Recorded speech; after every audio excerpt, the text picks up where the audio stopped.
안녕하세요. 파산관님 홍인필 변호사입니다. 이번 시간에는 면책 신청에 대한 법원의 심리 제7장 이게 지금 서울 회생법원에서 회생법원 재판실무연구에서 나온 개인 파산 면책 실무 박영서에서 나온 우리나라에서 가장 유명한 책입니다. 파산 회생의 바이블이라고 할 수 있죠. 그 책에 개인 파산 실무 1장부터 10장까지 있는데 1, 2, 3, 4, 5, 6까지는 주로 파산에 관한 얘기입니다. 6장이 이제 상속재산 파산이에요. 그건 이미 제가 올려드렸습니다. 7장은 면책 신청에 대한 법원의 심리, 8장은 면책 신청에 대한 법원의 재판, 9장은 복권, 10장은 강제집행과 파산 면책과의 관계. 이게 왜 중요하냐면 7장, 8장이 면책에 대한 얘기입니다. 파산과 면책은 이론적으로는 다르죠. 파산은 청산 절차고 면책은 개인의 갱생을 위해서 다시 기존의 어떤 채무를 다 소멸시켜서 이제 갱생을 위한 절차입니다. 법인 파산에서는 면책 절차가 없죠. 6장인 상속재산 파산에도 면책 절차가 없습니다. 그러니까 법인과 상속재산 파산은 청산 절차에 불과합니다. 그래서 7장, 8장이 면책에 대해서 가장 중요하기 때문에 한번 이거를 다시 복습하는 시간. 이미 제가 면책 불허가 사유로 해서 1부터 10까지 자세히 했습니다. 이거는 진짜 그야말로 바이블이고 교과서이기 때문에 한번 차분하게 읽어보는 시간을 갖기로 하겠습니다. 여기 제 얼굴하고 약도하고 밑에 거는 좀 지울게요. 이제 읽는데 좀 불편하니까 오늘 한번 읽는 데까지 한번 읽으면서 해설에 잘 귀를 기울여 주시기 바랍니다. 보는 거는 잘 안 들어오죠. 그렇죠? 제 얘기만 잘 들어도 저게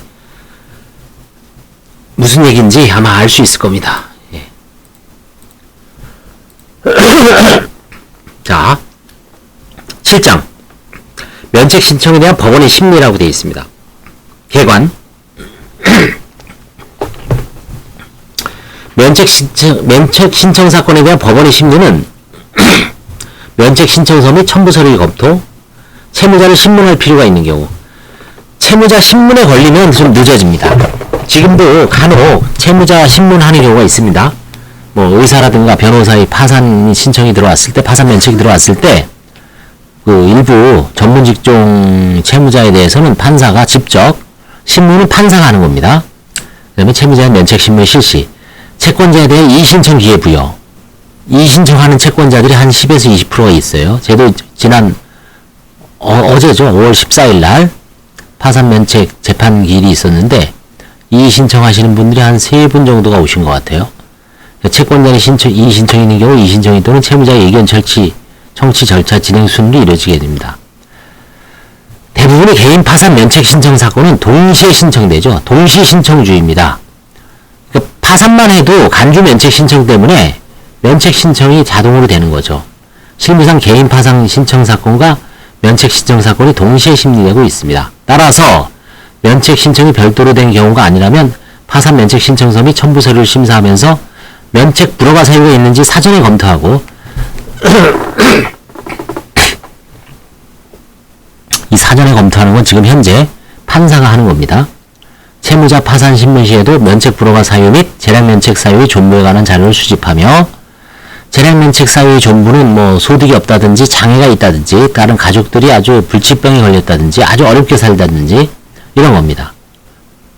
살려줘야죠. 그렇죠? 면책 불허가 사유가 있더라도 도박으로 면책 불허가 사유가 너무 명백해도 나머지 자녀들을 위해서 배우자를 위해서 소득 활동을 하고 갱생을 위해서는 면책 허가를 해줄 수도 있습니다. 재량으로.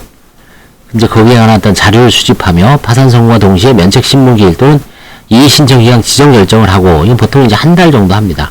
채권자 집회와 의견 청취기를 병합해서 실시하며 파산 관련이 선임되어 있는 사건에서는 보고서 제출 시에 면책 불허가 사유에 대한 보고도록 같이 하도록 하고 있습니다. 그래서 면책 불허가 사유는 관제인이 직접 보고를 하고 있습니다. 그래서 이제 면책 신청서의 심사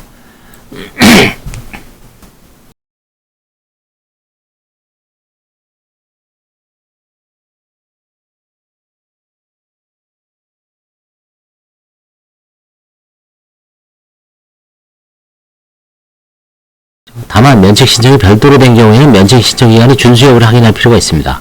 서울해생병원에서 사용하는 면책 신청서에는 면책 신청을 구하는 취지와 함께 파산 선고 결정을 받은 연월시를 기재하도록 부동문자로 인쇄되어 있으므로 그 기재의 누락이 있는지 보고 있습니다. 자, 진술서. 실무상 파산 신청과 별도로 면책 신청을 하는 경우 면책 신청서와 함께 진술서를 제출하게 하고 있습니다. 이 진술서에는 파산 선고를 받기까지 채무 변제를 위해 노력한 내용, 파산 선고를 받게 된 사정, 채무를 변제하는 것이 불확실하다고 생각하기 시작한 시기 포함, 파산 선고 후의 경과, 직업, 수입, 파산 선고 후 변제 유무, 현재까지 생활 상황, 가족 포함 등에 관하여 기재하도록 하여 면책 불허가 사유 유무와 재량 면책을 판단하는 자료로 활용하고 있습니다. 이미 파산 신청과 동시에 하는 경우도 그때는 이제 채무 부담 경위에 관한 진술서만 받고 있죠. 네. 자, 그 다음에 이제 채권자 목록은 어떻게 될까요? 검토사항. 채무자는 이 채권자 목록 때문에 금요일날도 파산면책 신청하고 딱 5시에 내려왔는데 어떤 분이 내려와서 뭐 상담을 하고 있어요. 사무장하고 보조인하고. 그래서 봤더니 3개 중에 채권자가 3명인데 하나가 빠져갖고 700 얼마, 200 얼마짜리가. 근데 이자까지 해서 한 7, 800 돼요. 그 변호사님, 자기 변호사 사무실에 가봤더니 누락된 게 맞아요. 왜냐면 신용조회만 했어요. 신용조회만 하면 안 된다 그랬죠. 소송조회를 했으면 됐는데, 그죠? 다시 소송해야 됩니다. 그래서 본인이 고의적으로 뺀 게 아니라 과실로 누락했다. 모르고 누락했다는 거를 입증하면 승소할 가능성이 있는데 변호사 선임료가 얼마입니까? 보통 한 뭐 소송이니까 한 300 정도 받을 수 있죠.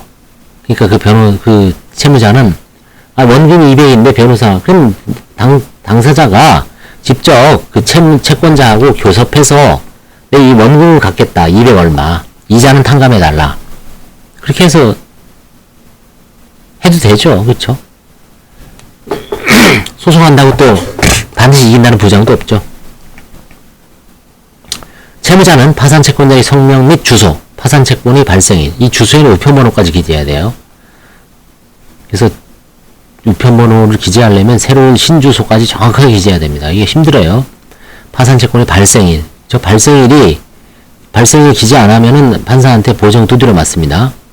그냥 대충 10년인지 11년인지 12년인지 최소한 1, 2년까지는 근접해야 돼요. 뭐 2010년인데 2000년으로 기재하고, 그러면 예납명령, 예납비용을 벼락을 맞을 수도 있습니다. 조심해야 됩니다. 파산채권의 발생일, 파산채권의 액수, 원인을 기재한, 원인이라는 거는 대여금인지 꾼 건지, 뭐 물품 대금인지, 뭐 거래대금인지 보관금인지 공사 대금인지 그런 걸 정확하게 기재해야 됩니다. 채권자 목록은 면책 신청에서 첨부하여 제출해야 된다. 당연하죠. 556조 제6항에 있습니다. 면책 신청이 파산 신청과 동시에 된 경우나 법 556조 제3항에 의해 면책 신청을 한 것으로 간주된 경우에는 파산 신청에서 첨부된 목록을 면책 심의 절차에 그대로 사용할 수 있습니다. 다만 파산 신청 이후 새로운 채권자를 추가하는 경우가 종종 있죠. 이와 같은 경우에는 새로운 채권자를 포함한 채권자 목록 전체를 다시 제출해야 됩니다. 이거는 법원의 허가사항이에요. 그래서 그냥 한 사람만 딸랑 제출하면 안 됩니다. 목록을 수정한 기존 거하고 새로운 거를 다시 제출해야 됩니다.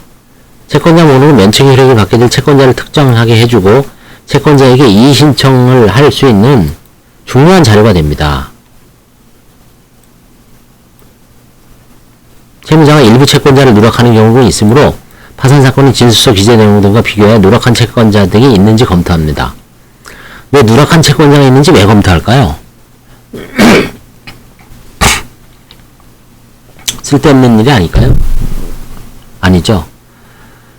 제가 허위의 채권자 목록을 기재한 게 면책 불허가 사유죠. 그래서 어떤 분들은 그 개인 채권자를 싹 빼먹는 경우도 있어요. 일부.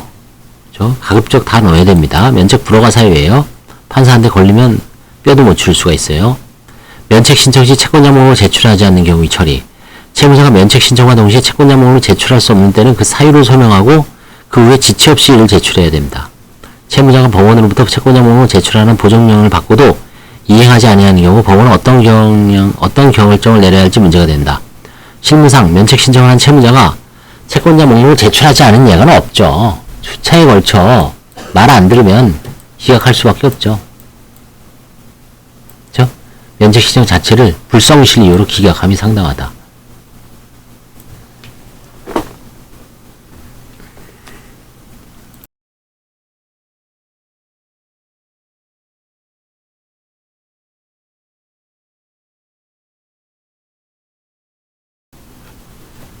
그 다음에 채권자 목록 기재에 흠결이 있는 경우, 채권자 목록을 제출하기는 하였지만 그 중요한 내용에 흠결이 있는 경우 법원의 처리 방법이 문제되죠. 뭐 주소를 기재 안 하고 주민등록 번호도 기재 안 하고, 그 다음에 뭐 주소를 그냥 돈까지만 기재하고, 그런 경우에는 보정을 합니다. 그리고 이제 사실조회를 시키죠. 그 다음에 이제 파산사건 기록의 검토. 법원은 면책 신청서와 이에 첨부된 질수서만으로는 채무자의 면책 허가 여부에 대한 충분한 자료의 수집이 곤란하기 때문에, 왜냐면 면책 신청은 사실 그 사람이 어떤 면책을 해주십시오라는 사정만 있지 실제 재산에 관한 거는 빼돌렸는지 이전했는지 보험해약환급금이 있는지 없는지 이런 거는 다 어디 있습니까? 이런 건 파산 신청서에 재산 목록에 기재돼 있죠. 면책 신청서만으로는 충분한 자료의 수집이 곤란하기 때문에 파산사건의 기록까지 같이 봐야 됩니다. 파산신청 절차에서 채무자의 면책 불허가 사유가 충분하게 심리되어 있으면 이를 참조하여 면책사건 심리 방향을 정하면 되지만, 그렇지 않은 경우에는 채무자의 면책 신청에 대한 이의신청 및과 그에 대한 채무자의 답변서를 기다려 이를 정할 수밖에 없습니다. 현재의 실무는 파산신청 절차에서 채무자에게 면책 불허가 사유가 있는지 여부에 대한 심리를 진행하고 있으면 앞서 말한 바와 같이 한다는 얘기죠. 보정명령, 파산기록과 면책신청서, 진술서 등에 미비한 점이 있거나 면책 불허가 사유 의심이 있는 경우에는 채무자에게 그에 관한 사항을 보정하도록 명하고 있습니다. 예를 들어서 판사님이 최근에 대출이 많은데 이거 어디서 사용했냐, 사용 내역을 밝혀라. 그렇죠? 그 다음에 이걸 뭐 어떤 누구한테 고액을 송금했어요. 그게 자료가 나와요. 이거 어떻게 된 건지 이런 거를 다 보정명령을 통해서 할 수 있습니다. 서류의 비치 열람. 법원의 이해관계를 열람할 수 있도록 면책신청서, 채권자 목록 등 면책신청에 관한 서류를 법원에 비치해야 한다. 복사해주죠. 파산관청이 선임되어 있는 경우는 면책불허 사유 유무에 관한 파산관청의 조사보고서도 비치합니다. 뭐 사실은 이제 실제는 비치는 안 하고 법원에 기록에 다 해서 당사자가 채무자나 채권자가 요구하면 열람 등사 시키죠. 그렇죠? 이렇게 하고 있습니다. 이해관계인이 원하는 경우 복사도 가능하다. 그렇죠? 281페이지죠. 그렇죠? 대각선으로 넘어가야 됩니다. 282페이지. 다만 열람 복사를 함에 있어서는 뭐 멋대로 하는 게 아니라 법원의 허가를 받아야 됩니다. 28조에서.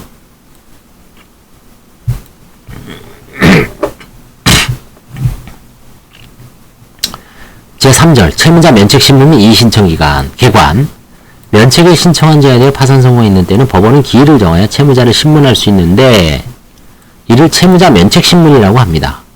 이 채무자 면책신문에 걸리는 분들은 뭔가 특이한 사항이 법원에 포착된 거예요. 그래서 그거는 상당히 대리인하고 의논하고 가서 어떻게 할 것인지를 잘 대비하고 미리 사전에 서명 같은 거를 요구했으면 잘 써야 됩니다.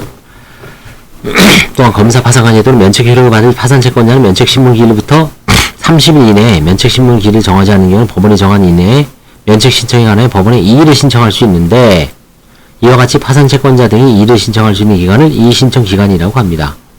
관제인도 일종의 이의신청자죠. 면책 불허가 내려달라. 뭐 재산 빼돌린 게 있습니다.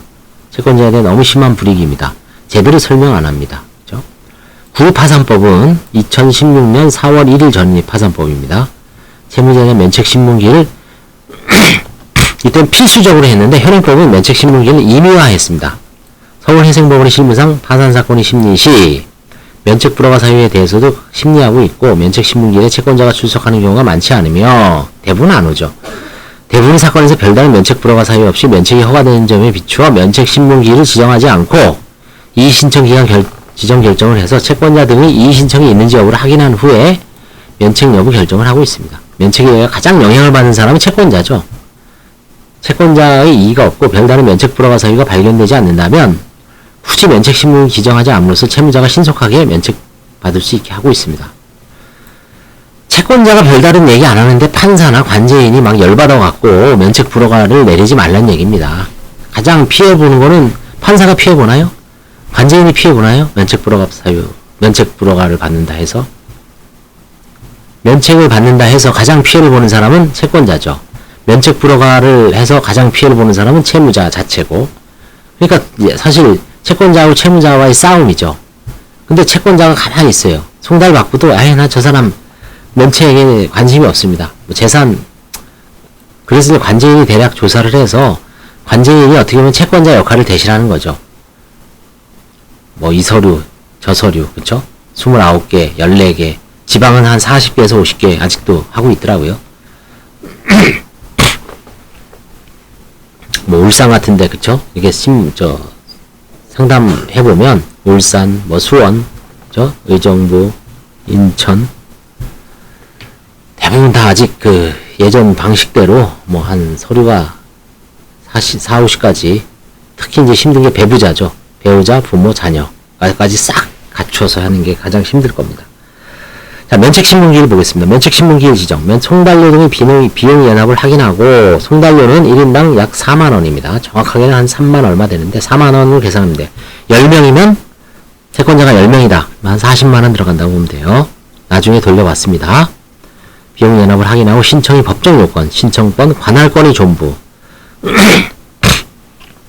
일부 판사님은 관할권의 존부에 대해서 요즘 엄격하게 심리하고 있습니다. 그러니까 주소, 거소, 근무지, 그죠? 항상 이 세 개에 대한 소명을 사전에 꼼꼼하게 하고 들어가야 돼요. 주소, 거소, 근무지, 영업소, 그죠? 일하는데. 구비서류, 인지 첩부, 인지는 뭐 2,000원, 채권자 목록 잘 제출했는지 채권자 목록은 환가 사건도 물론 영향은 없지만 채권자 목록 때문에 여기서 사실 가장 결판이 나는 것 같아요. 누락하면 소송 들어오고, 그쵸? 그 갚아야 되니까 그 스트레스 가장 많습니다. 그래서 채권자 목록이 제출할 때 제출하기 전에 파산이 발린 듯이 파산 면책이 빠른 게 능사가 아닙니다.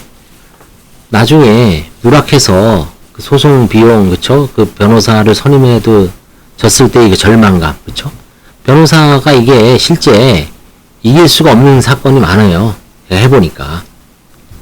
그래서 채권자 목록 제출 전에, 파산 신청 면책 전에 신용조회, 소송조회, 폐인포까지 하여튼 각 그 변호사 내지 사무장, 법무사 내지 사무장하고 잘 조율을 해서 막 그냥 뭐 무작정 그냥 때려놓으라고, 그쵸? 재촉하는 게 가장 바보입니다. 채권자 목록, 그쵸?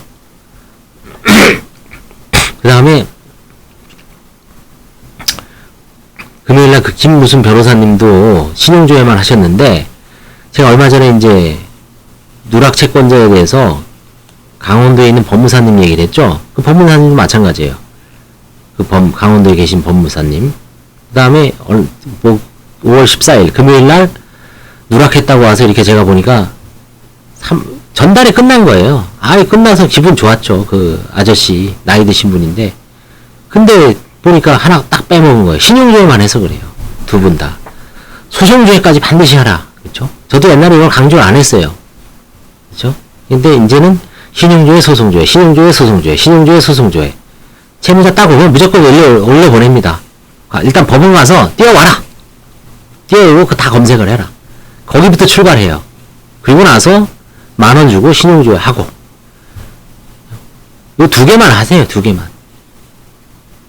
하나만 딸랑 그냥 기계적으로 신용조회만 하니까 그 심부름센터, 그쵸?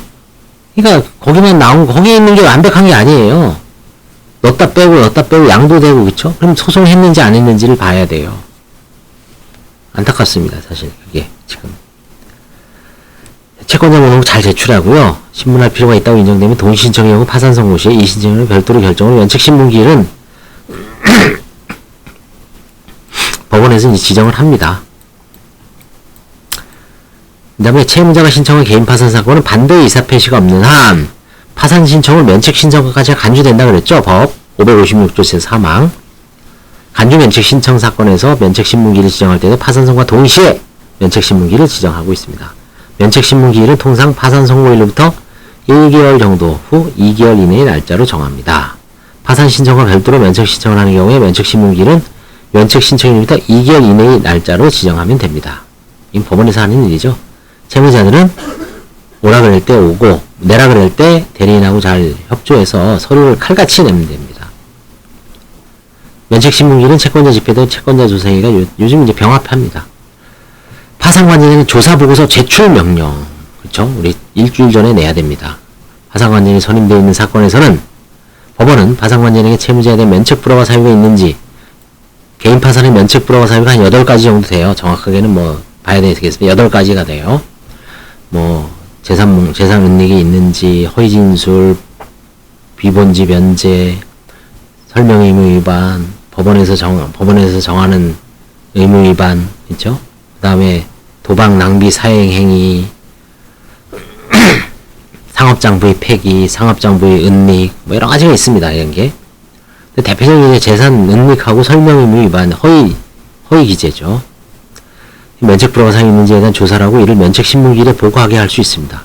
파산관계인의 조사 보고를 명한 경우 조사 보고서는 이해관계를 열람할 수 있도록 비치해야 하므로 조사 보고서의 제출 기한을 적어도 신문기일, 보통 1회 집행지일 일주일 전까지 합니다. 파산관계인은 조사 보고서에 면책 불허가 사유 유무, 재량 면책의 허부에 관하여 파산채권자 및 채무자에 대한 조사 결과, 파산관계 업무 수행 중 발견한 사항 등을 토대로 불허가의 경우에는 주저리 아주 자세하게 기재합니다. 왜? 그 사람을 그야말로 마시가게 하죠. 그죠? 그래서 조목조목. 근데 이제 면책 허가의 경우에는 그냥 뭐 한 2줄 정도로 그냥 간단하게 기재합니다. 불허가인 사람들 아주 자세하게 기재하죠.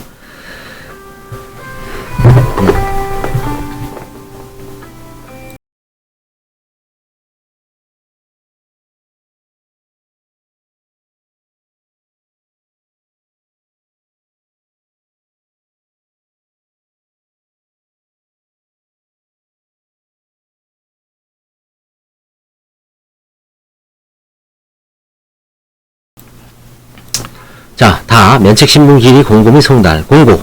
채무자에 대한 면책신문을 실시하기로 해 그 기일을 정한 때는 이를 관보에 게재하거나 대법원 규칙이 정하는 방법에 따라 공고해야 하는데, 실무상, 지금 현재는 대한민국 법원 홈페이지 법원 공고란에 게시하는 방법으로 공고함을 원칙으로 하고 있습니다. 송달 대상, 면책신문기일을 지정한 결정 등본을 파산관계인 및 면책의 효력을 받을 파산채권자로서 법원이 알고 있는 파산채권자에게 송달하고 있습니다. 송달은 민사소송법 33조 따르고 있고, 다만 면책신문기일은 공고 및 송달을 해야 하는 경우로 그 송달은 발송 송달로 할 수 있고, 그 공고는 모든 관계인에 대해 송달이 효력이 있습니다. 채무자에 대한 신문기일 출석 통지는 면책신문기일이 지정된 결정 등본을 송달하는 것으로 대체하고 있습니다. 신청대리인이 선임되어 있는 경우는 대리인에게 송달하는 것으로 채무자에 대한 신문기일 출석 통지를 가름할 수도 있습니다. 대리인하고 잘 연락을 하셔야 돼요. 대리인 전화를 잘 받고요.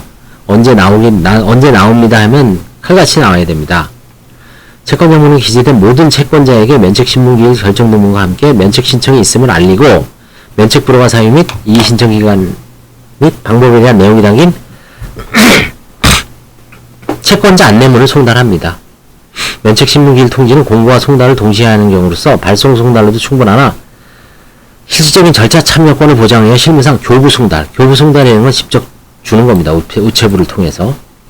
구파산법은 검사에게도 면책신문기일 결정 등본이 송달을 요구하였으나 실무상 검사가 신문기일에 출석한 예가 없어 현행법에서는 검사를 면책신청에 관한 이의신청권자로만 규정하고, 검사가 이의신청한 적이 한 번도 없는 것 같아요. 근데 검사가 이해 당사자로서 파산 절차의 국면에 등장하는 경우가 있습니다. 무슨 얘기냐면, 저희가 환가를 했는데 검찰청에서 막 그 추징금 얘기해서 안면하는 경우가 있어요. 간혹.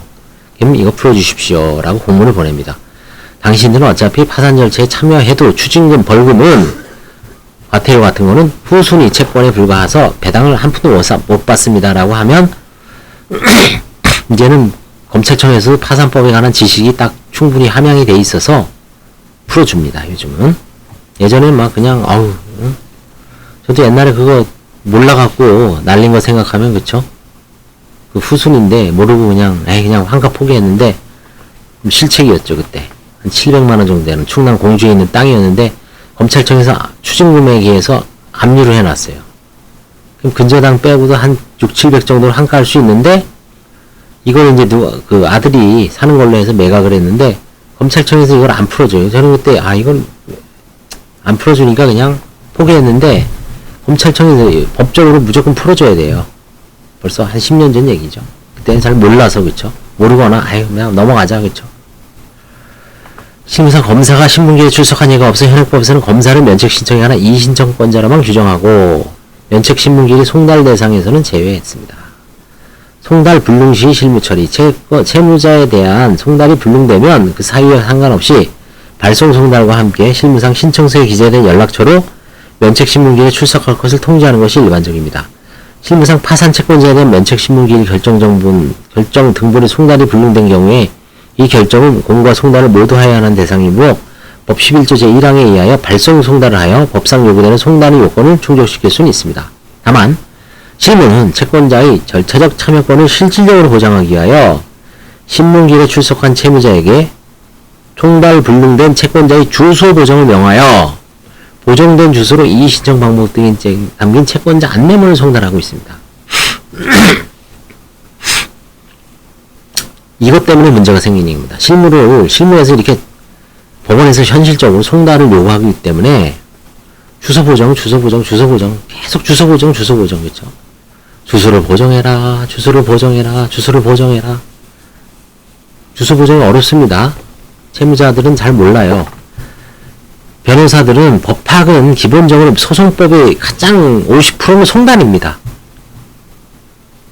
일단 검사가 기소하면 공소장을 송달해야 되고 민사소송에서는 소장을 송달해야 되죠. 알려줘야죠. 알려주지 않고 그 사람의 권리, 재판을 진행할 수가 없습니다. 도저히 이제 아무리 알려준다 해도 그 사람 주소를 알 수 없는 경우는 그때는 이제 공시송달, 파산에서는 공고가름. 근데 그 전까지는 현실적으로 송달을 해야 돼요. 주소나 주민등록번호를 어떻게 해서는 알아내야 됩니다. 그게 파산에서 가장 시간 걸리고, 그쵸? 사채, 그쵸? 일수사채 이런 사람 다 알아내야 됩니다. 쓴이상. 보정된 주소가 법인 등기사항 전부증명서 또는 주민등록 등본상이 것임에도 불구하고 그 주소로 송달이 계속되지 않는 경우는 채권자의 주소 확인 거부 등 채무자의 성실한 노력에도 불구하고 채권자의 주소를 파악할 수 없는 경우가 있겠죠. 이때는 송달해야 하는 정서를 알기 어려운 데 해당된다고 보아 판사님이 공고 가름 결정을 하고 있습니다. 실질적으로. 그러니까 주소까지만 알아내면 돼요.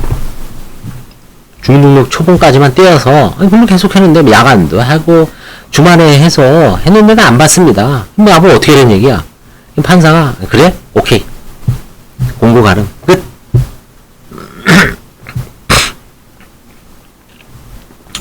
채권자는 나중에 자기가 절차 보장을 못 받았다고 할 얘기가 없는 거죠. 그렇죠? 공고 가름이 가장 채무자가 불출석한 경우의 처리, 채무자가 소환장을 받고도 불출석한 경우, 채무자는 면책신문기에 출석하여 신문에 성실히 응할 의무가 있으므로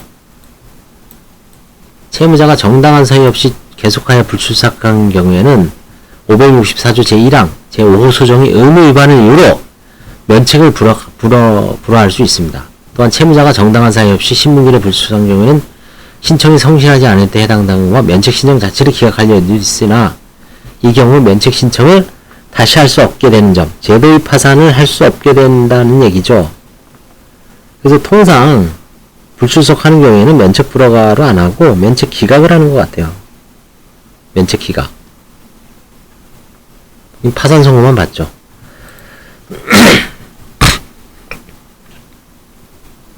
실무상 서울에서는 이제 송달되고 한 2번 이상 안 나오면 나가리 시키는 것 같아요. 단 1회의 불출석만으로도 이와 같이 채무자에게 불리한 결정을 할 수도 있겠지만 실무상 채무자를 수회 여러 번 소환하고 있습니다. 즉 채무자가 불출석하면 신문기일을 연기하고 다시 소환하고 있습니다. 이때 법정에서 연기를 선고하면 연기된 기일이 공고 및 파산관제인과 면책을 효력을 받을 파산채권자로서 법원이 알고 있는 파산채권자에게 연기된 기일에 대한 송달을 하지 않아도 되고 있습니다. 채무자가 자료를 제출하여 아프다, 입원 등 불출석의 사유를 소명하면 연기하고 다시 소환하면 됩니다. 그러나 채무자가 중병으로 신문기일에 출석할 수 없고 회복에 장기간을 요하는 경우 같이 다시 소환하여도 출석하지 않을 것으로 예상된 경우에는 진단서 등 소명자료를 제출하도록 하고 법원의 신문 내용을 기재한 진술서 제출 명령을 송달한 다음 그에 대한 진술서를 대신할 수 있습니다.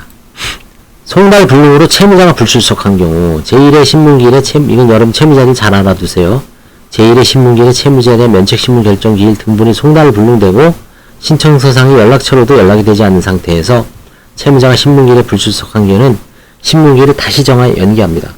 발송 송달의 방법으로 채무자에게 연기된 면책신문을 통지한 후 계속하여 불출석하면 신문기일을 종료하고 앞서 본 것처럼 면책을 불허하거나 면책신청을 기각한 다음 그 결정 정보를 공시송달의 방법으로 송달하고 있습니다. 하여튼 안 나타나면 법원에서는 그래요. 채무자가 아니, 자기가 파산면책 신청을 하고 안 나타나는 게 말이 안 되는 거죠. 그쵸? 자기가 재판을 건 거 아니에요. 그쵸? 괘씸하죠. 그러니까 나가리 시키는 겁니다. 결국 재판을 자기가 걸어놨으면 재판만 딸락시키고 짱 막히면 알아서, 왜냐면 그때도 채권자들의 어떤 독촉이 계속되니까 자기는 자꾸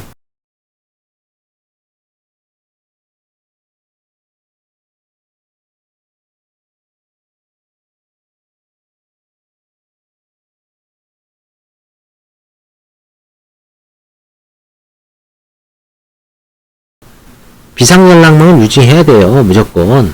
전쟁입니다, 이게. 파산면책이 그냥 장난이 아니에요.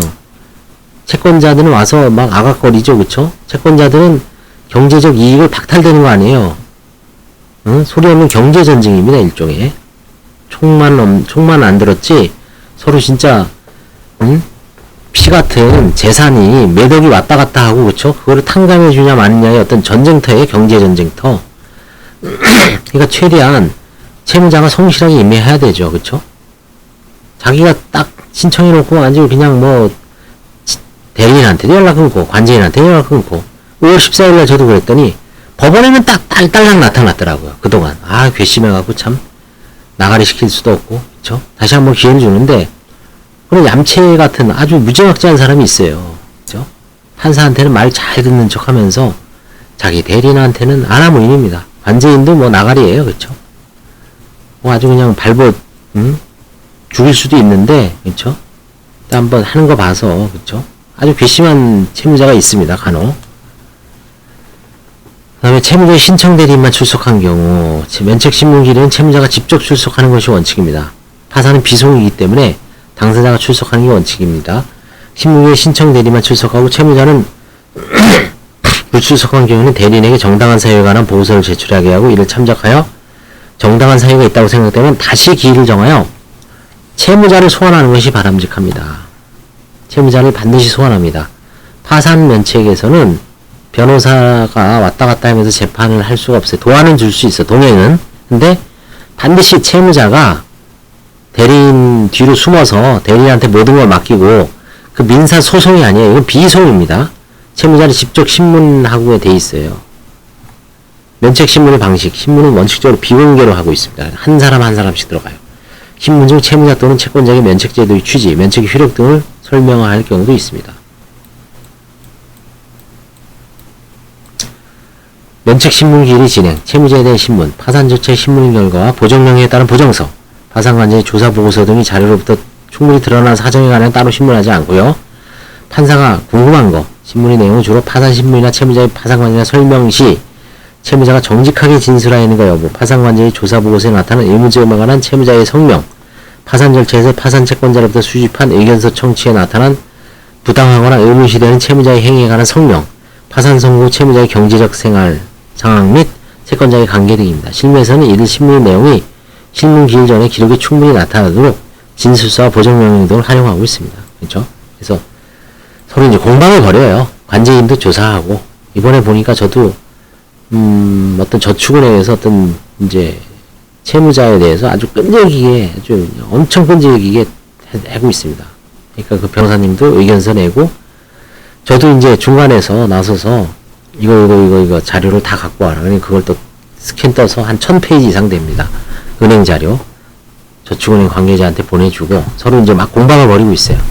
그러고 나서 이제 나중에 관제인이 최종적으로 양쪽의 입장, 그 다음에 그 주장이 타당한지, 변명이 타당한지, 이런 거에 대한 이제 의견서를 종합적으로 하고, 최종적으로 이제 판단은 판사님이 하는 거죠.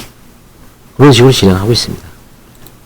법정에서는 이제 일일이 그 시간이 없잖아요. 수십 건을 하니까 그냥 당사자한테 이런 서류를 냈고, 여기서 이건 서류를 냈고, 이거에 대해서 언제까지 기회를 줄 테니까 반박을 하고, 재판 절차에 관한 주의만 하고 있습니다. 채권에 대한 이의신청 기회 부여. 채권자가 출석한 경우 이의신청의 기회를 부여해야 됩니다. 이의신청 기회를 부여해야 합니다. 사전에 이의신청서가 제출할 수 있으면 이의신청서를 진술하게 하고, 파산 절차에서 제출된 채권자 의견 진술서에 면책 불허가 사용 기재가 있으면 이를 확인하고 조서에 그 내용을 간단히 기재합니다. 이의신청서를 진술하게 해야 되기 때문에 짧게라도 말할 기회를 줍니다. 시간이 좀 걸리더라도. 이게 가장 어렵죠. 근데 여기서 어떤 분들은 보면 그냥 계속 나오죠. 막 채권자 한이 맺히니까 뭐 채무자가 어떠고 저쩌고 막 채무자도 또 거기에 대응해서 싸우면은 금요일 날 그 재판이 한 10분 난장판이 됩니다. 뭐 판사님 그래도 다 듣고 있어요. 서로. 그 정도 어떤 풀이할 기회를 줘야지 재판에서 아유 그래도 할 얘기는 했구나 면책 때도 좀 속이 시원할 수가 있어요. 근데 판사는 그냥 깍쟁이처럼 듣기 싫다고 딱딱딱딱딱딱 잘라버리면 뭔가 좀 이의 신청하는 일반 시민들 입장에서는, 국민들 입장에서는 답답하죠. 그렇죠? 자기가 얘기하러 왔는데, 그렇죠? 하소연하러 왔는데, 호소하러 왔는데, 그렇죠? 들으나마나 라고 생각하면 안 되겠죠. 그게 재판이 가장 어려운 거죠. 판사님들이. 파산 절차에 제출된 채권자 의견 청구서에 변책 불허가 사유에 관한 기재가 있으면 이를 확인하고 조서의 내용을 간단히 기재하고 그 밖에 신문기일에 이제 조서에 기재하고 있습니다. 기일이 변기 연경 속형, 기일이 변기 연경 속형은 기일에 선고하면 따로 공고 또는 송달을 하지 않습니다. 저도 이제 받아 적어야 돼요. 어떤 건 6월 10일, 어떤 건 7월 9일이겠죠. 그걸 끝입니다. 다시 송달 안 해요. 면책 신문기일을 종결한 후 다시 신문이 필요한 경우는 신문기일 지정 결정을 하고 채무자를 소환합니다. 근데 의문이 있으면 계속 신문이에요. 이때 채권자들에게는 이미 이의신청 기회를 부여했으므로 따로 공금의 기일 통지를 하지 않고 있습니다. 그러나 신문 종결이 되지 않은 상태에서 신문기를 추정하였다가 다시 지정하는 경우에는 공금의 기일 통지를 하고 있습니다. 면책 신문 종결 후 결정 전에 추가 채권자 신고. 이 경우에는 원칙적으로 이제 채권자가 추가된 경우가 있죠. 종결했는데 이 경우 원칙적으로 면책 신문기를 다시 열어 최초 채권자금이 누락된 경우 및 추가 경위에 신문할 것이지만 면책 신문을 다시 지정이 없이 추가 채권자에 대해 이의신청 기간을 지정하는 결정을 하고 이를 추가된 채권자에 송달하는 것도 가능합니다. 그리고 그 채권자가 나중에 나와서 방방 뜨면 그때 해도 늦지 않죠. 근데 대부분 이제 형식적인 거죠. 와서 떠드는 없죠. 조서의 작성. 신문조서는 재판장이 조서의 작성을 명한 때에 작성합니다. 보통은 뭐 조서 작성하는 경우는 거의 없습니다. 그 다음에 이의신청 기간. 여러분 그 채무자분들은 파산 선고 결정문에 보면 이의신청 기간이 결정되어 있습니다. 보통 파산 선고 기일 한 3주 전까지 이의신청 기간을 정하고 있어요. 2주 전까지. 검사, 파산관제인 또는 면책의 효력을 받을 파산채권자는 면책신문기일이 정해진 경우 면책신문기일부터 30일 이내에 면책신문기일 정하지 않는 경우는 법원이 정한 한 이내에 법원에 이의를 신청할 수 있다. 앞서 본 바와 같이 서울해생법원의 실무상 개인 파산 면책신청 사건이 신속한 처리를 위해 대부분의 사건에서 면책신문기일을 지정하지 않고 이의신청기간을 지정하고 있습니다. 면책신문은 특별한 경우만 지정하고 이의신청기간을 지정해서 면책사건을 처리하고 있습니다. 다만 이하에서는 면책신문이 정하는 경우에 대해 간단히 살펴보기로 하죠. 신문기일이 지정된 경우 검사 파산관제인 또는 면책 효력을 받을 파산채권자는 면책신문기일부터 30일 이내에 면책신청에 관해 법원에 이의를 신청할 수 있습니다. 법원은 상당한 이유가 있는 때는 신청에 의하여 그 기간을 늘릴 수 있으므로 이 경우 법원은 별도로 이 신청 기간을 연장하는 결정을 하고 있습니다. 면책신문기일은 변경, 연기, 속행이 가능하므로 562조 제1항 소정이 이의신청기간이 시작되는 신문기일은 신문 종결일을 뜻합니다. 이의신청기간이 신문 종결일부터 당연히 기산되는데 실무상 채권자에게 면책신문기일 결정 등본과 함께 면책신문기일 종결일로부터 30일 이내에 이의신청할 수 있다는 내용이 기재된 채권자 안내문을 송달하는 방법으로 이의신청기간을 고지하고 있습니다. 이의신청기간을 연장하는 결정을 하는 경우에 구파산법 하에서는 신문기일에 이의신청기간 결정을 선고하는 경우에는 송달을 요하지 않았으나 현행법은 그러한 금기 규정이 없으므로 파산채권자의 신청에 의하여 이의신청기간을 연장하는 결정을 신문기일에 선고하는 경우에도 그 신청인에게 이를 송달하고 있습니다. 서울해상법원은 면책신문을 실시할 경우에는 신문 종결 시 채무자에게 앞으로의 절차를 설명하면서 소정기간 내에 이의신청이 있으면 다시 의견 청취기를 정할 수 있다고 고지하면서 이에 대한 안내문을 교부하고 있습니다. 신문기일이 지정되지 않는 경우 이의신청기간 지정결정, 면책신문기일이 지정하지 않은 경우에는 구파산법 하에서 같이 채권자들이 이의신청할 수 있는 기간을 지정하는 결정을 하고 있습니다. 이의신청기간 지정결정은 파산선고와 동시에 하거나 이의신청 지정결정만 단독으로 할 수 있습니다. 이 경우에도 법원은 그 기간을 늘릴 수 있지만 신문기일이 정해지지 않는 상태에서 채권자가 연장 신청하는 경우는 거의 없습니다. 이의신청기간을 지정하는 결정을 한 경우에는 파산권자인과 면책의 효력을 받을 채권자에게 이를 송달하여야 합니다. 채권자의 절차 참여권을 보장하기 위해 교부 송달하고 있습니다. 이의신청기간이 지정결정이 그 기간 내에 송달되지 않은 경우 이의신청기간을 지정하는 결정등본을 채권자에게 송달한 결과 결정등본이 이의신청기간 내에 채권자에게 송달되지 아니한 경우에는 채무자에게 다시 보정명령을 내립니다. 미치죠. 채무자에게 해당 채권자에 대한 주소 보정명령을 함과 아울러 이의신청기간이 경과했다면 해당 채권자에 대한 이의신청기간을 다시 정하여 보정된 주소로 다시 송달합니다.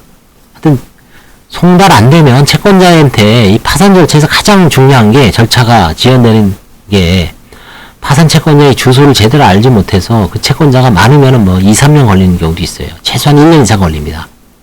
주소를 보정하기 위한 피눈물 나는 노력이 있어야 됩니다. 그래서 사실조회, 그쵸? 양식까지 다 나눠줬죠, 옛날에. 금융거래 내역조회, 통신거래조회, 과세정보 제출 명령. 근데 주소 보정은 점점 더 퇴보하는 것 같아요. 뭔가 이게 한 15년 하면은, 이제는 뭐, 대한민국에서 이 주소 보정은 그야말로 초등학생도 알 정도로, 그쵸? 뚝뚝뚝뚝 돼야 되는데, 여전히 개판이에요, 그쵸? 이게 왜 그러냐면, 비용하고도 관련이 있을 거예요, 이게. 이게 고된 일이거든요. 근데, 어려운 일은 아니지만, 뭔가 어떤 지식이 필요하고, 그죠? 지식이 필요하고, 뭐 이런 게 아니라, 꼼꼼함이 필요한 거예요. 늘 그 사람에 대해서 신경을 쓰고, 채권자들도, 채무자들도, 사무장이나 변호사한테 푸시를 해야 됩니다. 사건이 수십 건, 수백 건 돌아가기 때문에, 그 사건만 따로 이렇게 계속 신경을 쓸 수가 없어요. 그리고, 그 사실조에 주소를 알아내기 위해서는 같이 머리를 맞대고 해야 됩니다. 채무자들이 흔히 하는 오해가 돈 냈으니까 알아서 해주겠지. 알아서 해주는 거 아무것도 없습니다. 주민등록 등본 하나도 못 띄어요. 부채증명서도 봤죠? 인감증명서 그쵸? 10통, 20통 띄어서 다 일일이 유임해줘야 돼요. 개인정보 보호가 너무 철저해갖고 이제 아무것도 못합니다. 사실은. 그러니까 서류를 14개로 줄였어도 채무자들은 옛날보다 더 어려워요. 절차를 준비하는 게. 그걸 알아야 돼요. 14개 줄였다 그러면 뭐 껌인 것 같죠? 천만의 말씀. 일단 주민등록 등본 하나도 애들 시킬 수가 없어요. 나 지금 바쁘니까 야 너가 가서 띄워라 아빠 거 대신. 딸내미한테 야 이거 너 저 대학생이에요. 지금 뭐 시험 기간도 아니고 방학이니까 아빠는 지금 아침 9시에 출근해서 8시에 새벽 출근해서 6시까지 그치? 6시 이후에 어떻습니까? 주민등록 동사무소 하나요? 안 해나요? 인증서도 없어요. 그쵸? 자녀들한테 못해요. 안 돼요. 그쵸? 그래서 항상 여기 이걸 지금 제가 일일이 읽는 이유가 있어요. 아, 이게 자꾸 송달이 이런 거 안 하면 그냥 꽁으로 뭐 먹는 줄 알아요. 그쵸? 변호사가 뭐 그냥 대충 해서 송달이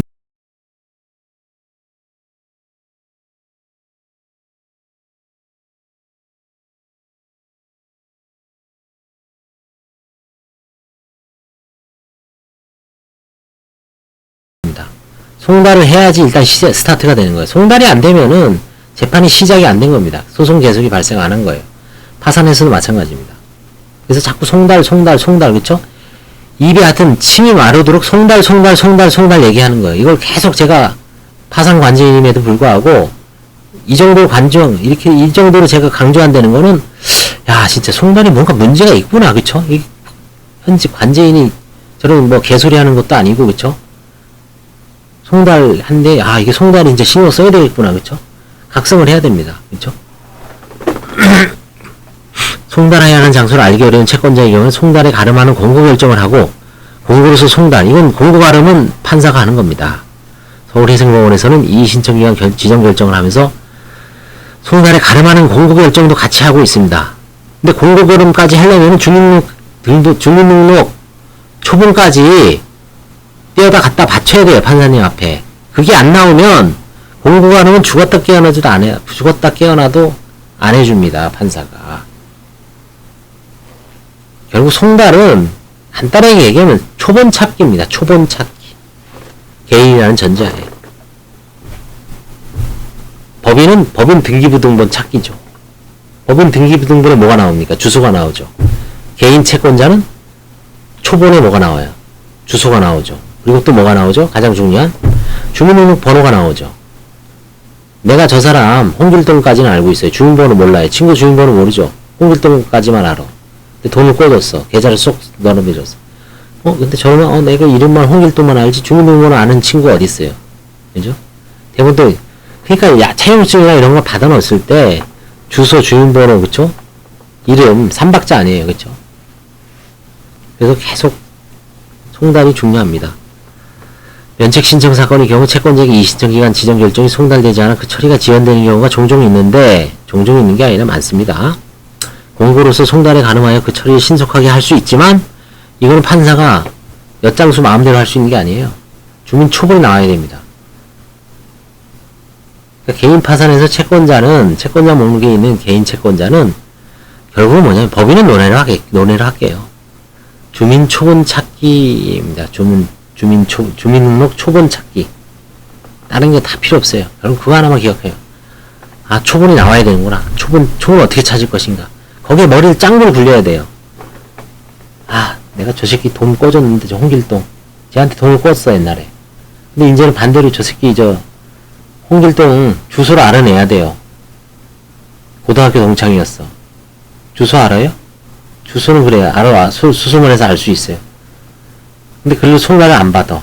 주민번호 알아야 돼요. 주민번호 알려면은 휴대폰 통화내역 이동통신 3사에는 인적사항이 있잖아요.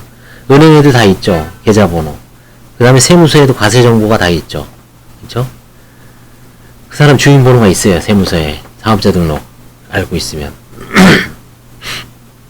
주민등록번호를 찾아내야 돼요. 주민등록번호를 찾지 못하면은 다 맞짱 도루묵입니다. 그 주민등록 찾는 게 쉬운 게 아니에요.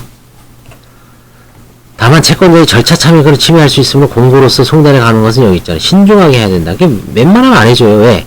그러니까 신중하게 하여야 한다는데 난 왜 안 해줄까? 판사 아주 시벌시벌 하죠. 응? 막 욕 나오고 그쵸?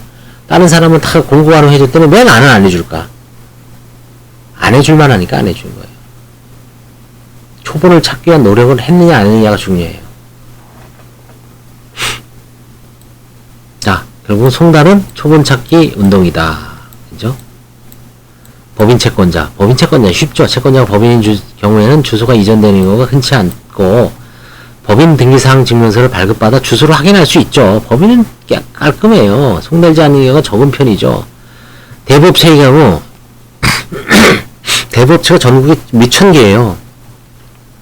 수시로 폐업하죠. 사실상 폐업을 해 송달이 되지 않는 경우가 종종 있는데 고위험, 고수익을 추구하는 대부업의 특성을 고려해 비교적 폭넓게 그냥 공고로서 송달에 가름하고 있습니다. 거래처 등 기타 법인의 경우에는 채무가 다액이라면 있죠. 대표적 개인 주수 제한 송달 등 거친 후에 비로소 공고로서 송달에 가름하고 있어요. 그쵸? 이거는 법인에 대한 소송도 마찬가지입니다. 법인 소송을 하시면, 민사소송을 하시면 법인 개인 대표자까지 찾아내서 거기까지 해야 돼요. 그래야지 공고 공시송달을 해줘요. 파산에서도 마찬가지입니다. 법인의 경우에는 대표자 주소까지 송달을 좀 해보도록 노력을 해야 됩니다. 만약에 공고가름을 엄격하게 요구하는 경우에는. 개인 채권자. 채권자가 개인인 경우 주민등록표, 초본 등 주소를 명확히 알 수 있는 자료가 제출되어 있고, 그러니까 이 주소에 대한 송달이 이사불명. 이사를 갔는지 잘 모르겠습니다. 이사를 가서 주소가 잘 모르겠습니다. 수치불명. 그런 사람이 있는지 모르겠습니다. 주소불명. 이 주소가 아닌 것 같습니다. 주소불명으로 송 불린 경우 공고로서 송달에 가름합니다. 이런 경우에. 주민 초본이 나와 있으니까. 근데 수취인부재인 경우에는 채무가 다, 이 사람은 혹시 살 수도 있거든요. 부재라는 건 수취인이 있을 수도 있다는 얘기잖아요. 아, 그 사람 있습니다. 근데 지금 저기 어디 해외에 나간 것 같습니다. 수취인 부재죠. 불명이 아니죠. 여기 사는 건 맞는데 지금 해외에 나간 것 같습니다. 아니 지방에 출장 간 것 같습니다. 수취인 부재죠. 수취인 부재는 살 가능성이 있기 때문에 채무자가 다액이라면 일정 기간 내에서 다시 송달을 할 필요가 있습니다. 아니면 야간 송달을 하든지. 폐문부재. 그죠? 폐문부재는 문이 잠겨져 있는 겁니다. 띵동띵동. 아무래도 없어요. 근데 그 사람 이름이 있어. 근데 폐문, 문이 닫혀져 있고 아무도 없어요. 가족도 없고. 그래서 사는 것 같은데 폐문부재. 낮에는 폐문부재죠, 대부분. 그런 경우도 살 가능성이 있기 때문에 송달이 되지 않는 경우는 채무자의 다가에 따라 바로 공고로서 송달에 가름하거나 특별 송달을 거쳐 공고로서 송달에 가름하고 있습니다. 그렇죠? 이런 경우에는 살 가능성도 있습니다. 아까 이거 이불, 수불, 주불하고는 틀려요. 그래서 수부하고 폐부는 금액이 다액이면 다시 재송달을 하고 한 다음에, 아니 특별 송달은 뭐냐면 야간이나 주말 휴일에 하는 겁니다. 그죠? 이 수취인부재하고 폐문부재는 부재하고 불명은 틀리죠. 불명은 3개가 있습니다. 이사불명, 수취불명, 주불. 이사불명, 수취불명, 주소불명. 부재는 수취인부재, 폐문부재. 이 불명하고 부재를 다르게 취급한다. 이 5가지가 약간 차이가 있어요. 이걸 잘 음미해서 도와줘야 됩니다. 이게. 이 송달은 사실은 변호사 입장에서 잘 신경을 안 쓰죠. 직원들이 다 하고 법원에서도 하급 직원인 실무관들이 다 하죠. 그렇죠? 뭐 민사소송법 공부할 때도 뭐 이런 게 있구나. 뭐 교부 송달, 유치 송달, 그렇죠? 발송 송달. 시험에도 잘 안 나오고, 그렇죠? 근데 실무에서는 특히 민사소송에서는 뭐 1대1이니까 어떻게든 해서 하다 보면 별로 어려움이 없는데 파산에서는 미치죠. 뭐 이게 한 명이 아니라 막 10명, 그쵸? 50명 중에 막 5명이, 그쵸? 이불, 수불, 주불, 수취인부재, 폐문부재, 이 5가지 약간 좀 차이가 있다는 것을 알아두십시오. 채권자가 보증인 경우 채무자 이해관계가 크게 대립되는 사이가 아니고 신종의 경우가 많아 비교적 쉽게 공고로서 송달에 가름하고 있습니다. 채무자로 하여금 채권자의 주민등록표 초본 등을 발급받아 제출할 수 하기 위하여 초본 찾기라고 그랬죠. 채권자의 주민등록번호와 주민등록상 주소지 등 인적사항을 확보해야 하는데 이를 위하여 채무자의 신청이 있으면 법원이 필요한 경우에 사실조회 3군데 앉아서 통신사, 통신정보 제출명령이에요. 이제는 이동통신 3사, 금융기관 과세정보 제출명, 아니 금융기관은 금융거래정보 제출명령.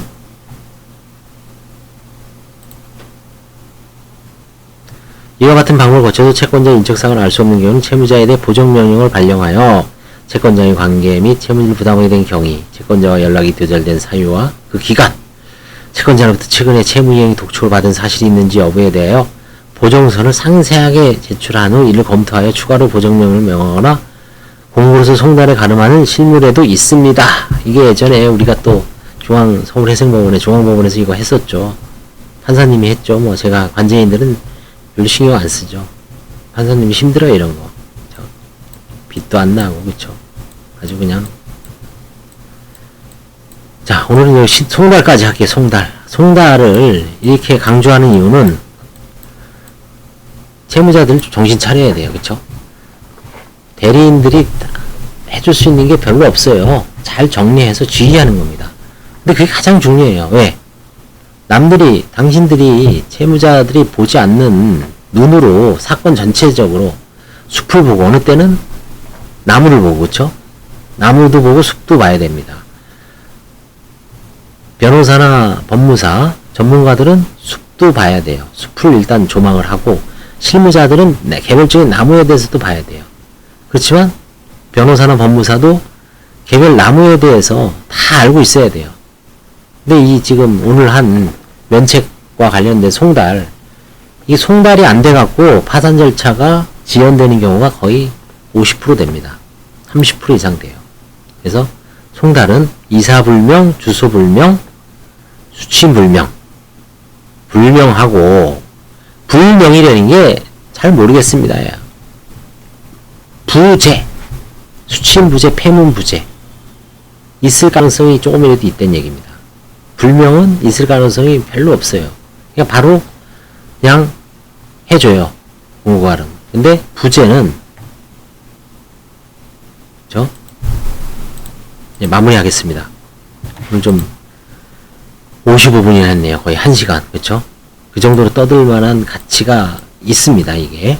그래서 결론은 여기 다 나오죠. 개인채권자 요거 그쵸?